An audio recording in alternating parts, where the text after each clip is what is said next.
Olá, alunos do primeiro ano do Colégio Magistral. Aqui é a professora Késia, professora de Física. Na aula de hoje, iniciaremos o módulo 3. Vamos estudar as leis de Newton. Vamos lá?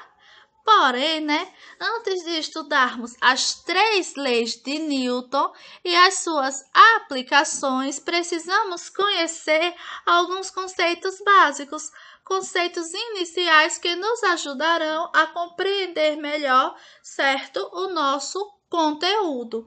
Temos aqui a dinâmica.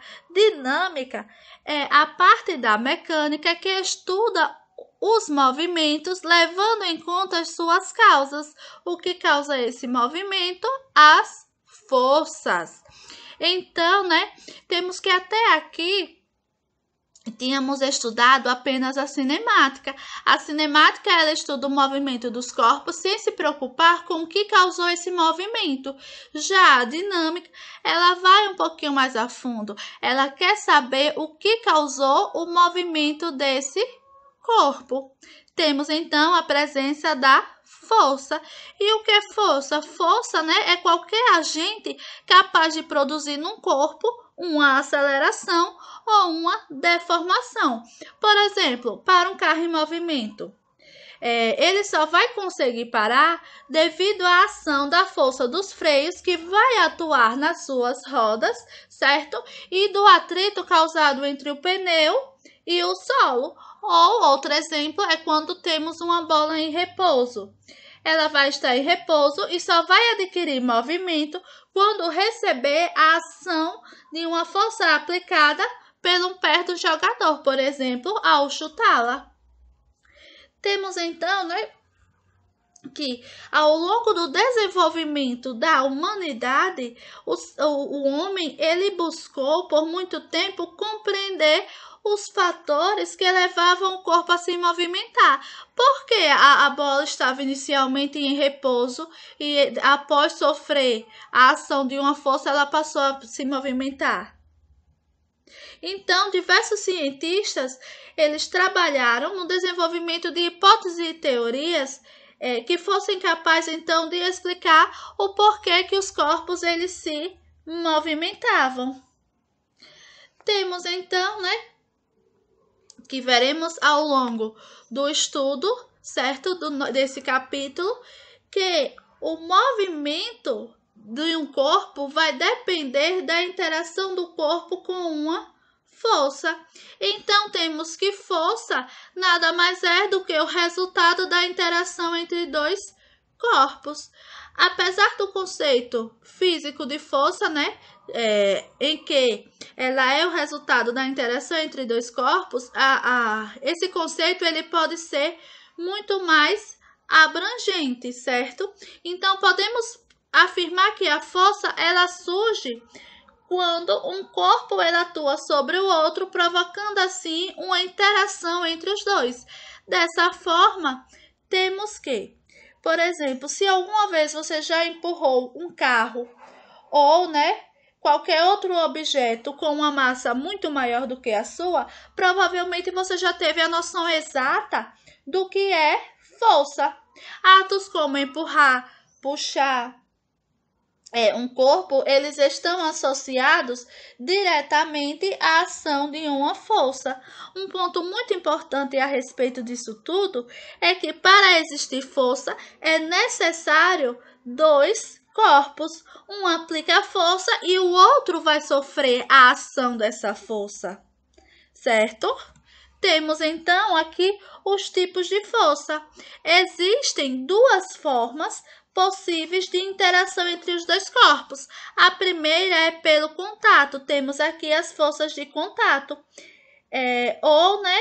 Quando elas estão relacionadas a uma certa distância, que vai ser gerada então uma força de campo.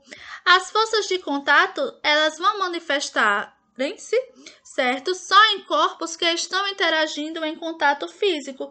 Então, considere uma pessoa que está empurrando uma caixa. A força que a pessoa vai aplicar na caixa é de contato, ou seja, é uma força que atua em razão do contato físico entre dois corpos que estão envolvidos nesse caso, Nesse sistema pessoa-caixa.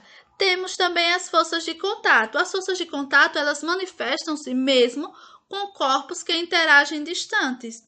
Então, imagine o seguinte, você, ou uma certa pessoa que está abandonando uma bola de uma certa altura. A bola, ela cai por causa da força de atração gravitacional entre ela e a Terra. Esta força, é denominada força de ação à distância ou força de campo. Porque ela atua mesmo sem que haja um meio material que ligue os dois corpos, ou seja, sem haver contato físico. A mesma coisa vai acontecer entre um ímã e um pedaço de ferro. Quando eles estão próximos um do outro, eles vão se atraírem, mesmo sem se encostarem.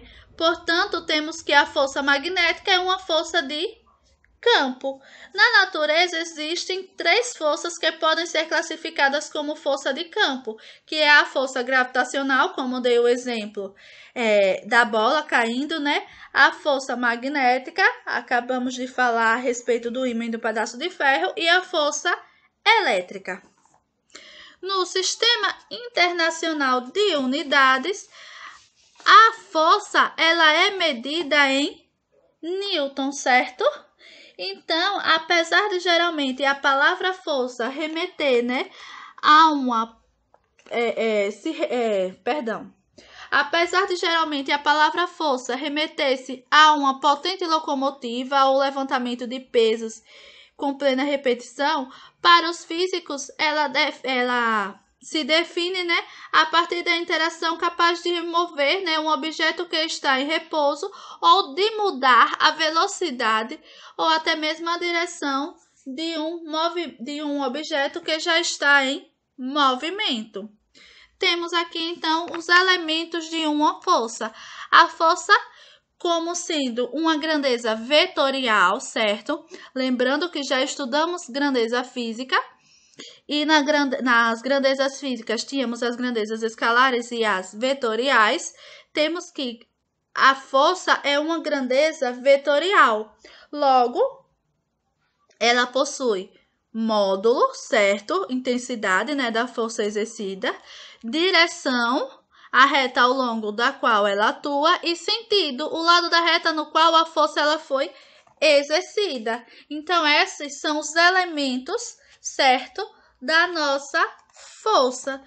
A intensidade nada mais é do que o tamanho do meu vetor, certo? O valor numérico dado ao nosso vetor.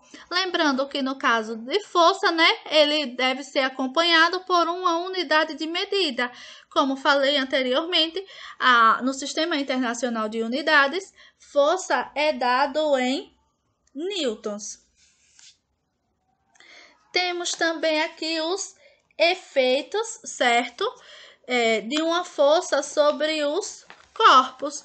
Essa força, ela pode causar deformação, certo? Então, ao ser aplicada a força, ela pode produzir um ou mais efeitos.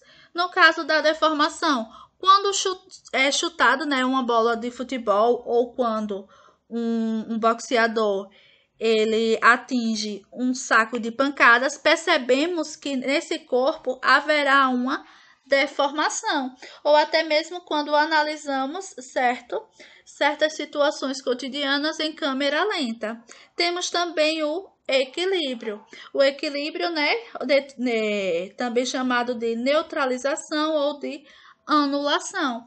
O equilíbrio ele pode ser de 2 formas, estático ou dinâmico. O equilíbrio estático vai consistir na deformação do corpo no qual a força ela é aplicada.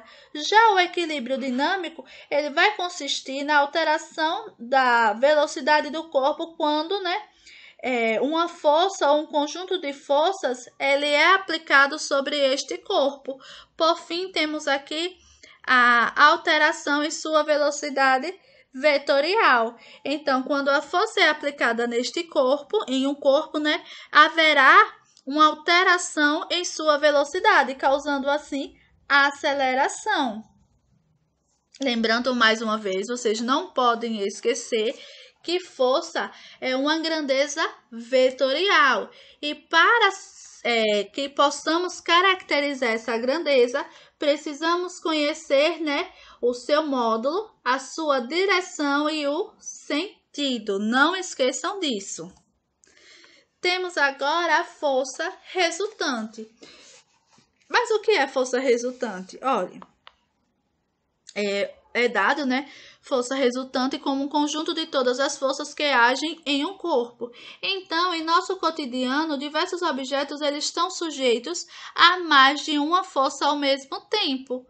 Por isso, né, para analisar o movimento de um corpo, devemos levar em conta as diversas forças que agem sobre este corpo. Como fazemos esse estudo? Através da força resultante. A força resultante nada mais é, né, do que o conjunto de todas as forças que agem sobre esse corpo, ou melhor dizendo, é a soma vetorial de todas as forças que atuam sobre o corpo.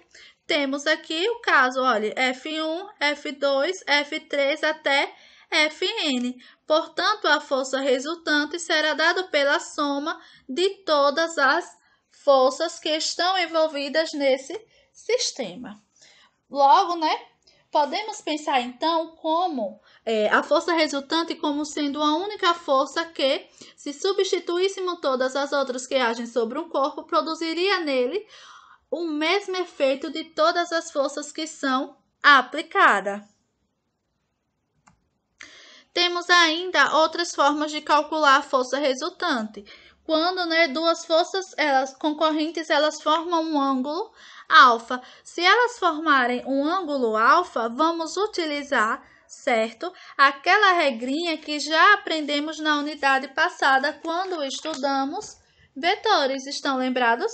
Vamos utilizar então a regra do paralelogramo. Temos então que a força resultante será igual a F1 ao quadrado mais F2 ao quadrado mais 2F1 vezes F2 cosseno do ângulo alfa. Temos também, né, que se alfa formar um ângulo de 90 graus, certo? Ele formando um ângulo de 90 graus, vamos ter que força resultante será igual a raiz quadrada de F1 ao quadrado mais F2 ao quadrado.